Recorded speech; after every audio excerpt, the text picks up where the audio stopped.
Chart. Ordering chart. So, Ordering click chart. mo yung row. Click yung road. Click mo siya, tapos ordering.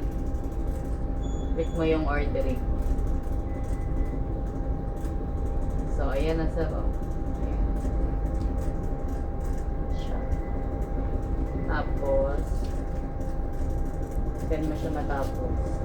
Then, click mo ulit yung row na to. Click mo siya ulit. Pag nag-highlight na siya, click mo tong order renew licenses. Ito yung ano na automatic, yung maapakan ng row, ma-order na siya agad. Hindi magkano. Pero pwede mo siya exclude. Ito ito yung mga ABPs, mga ABP natin nandyan yung mga calling station, yung mga timetables, ganyan.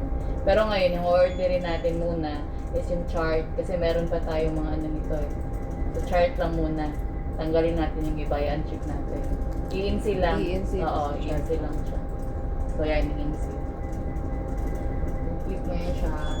Ito na yung mahaapakan ng road natin. Ayan sila lahat. Oo. Etong mga, meron tayo nito yung may mga petsa, di ba? May iba may mga date, near expiring, gano'n. Ito meron na to. Ito mga unlicensed. Yan yung wala tayo. Ito may expired din. Pero ang kagandahan nito, mag-aano na siya yung product to be ordered. Parang maano niya ba, mapi-filter na niya yung mga hindi kakailanganin na i-request. Hindi rin makukuha. Ito lang talaga yung 38 na daw yung kailangan. But just for example, may ayaw mo siyang kunin. For example, ito, hindi siya masyadong the please lang kasi yung office kasi ayaw nila yung mga the please lang. Gaya nito sayang yung bayad daw eh. Kunti lang naman, dadaan ka lang ng very light. Pero for PPC purposes, ako ginagawa ko, pinukuha ko pa din siya. Bahala na yung opisina kung tatanggalin nila, basta ako pinuha ko siya. Pero kung company ka talaga, tanggalin mo to 211. Pwede mo siyang pwede mo siyang i-explode. Click mo lang siya. Ayan, Right click, left click. Wala tuloy. Ha? Left click, right click. 211. Wala tuloy siya. 211. For example, ito. Ano mo lang siya. Ito. Ayan. Ayan. Wala na. Ayaw na tuloy. Exclude. Basta i-explode mo siya. Mawawala din yan dito. Pilian mo lang. Ito, mga nearly expiring na kukunin niya rin to. Kukunin niya yan. No. Kaya pwede, wag mo na siyang kunin. Kasi kaya pa naman kung kaya pa naman sa biyahe yung mga date na for example, dadaan kayo dyan. Mag-expire siya 28 February. Idadaan kayo dyan, mga 25.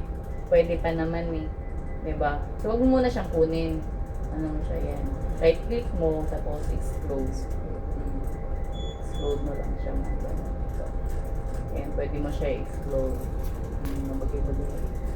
Alright, sending. Tapos, pag pag na-double check mo na yung mga way, yan, Order. mo na siya, send order. Send order. Then, itong PO na to, optional lang to. Yan yung natin, monitoring lang ng mga purchase order. Request. Request, requisition number. Makuha naman yan, dit. Hindi pa yung sa Ha? sunod siya pag-requisition ko. Oh. Siya pag-requisition ko.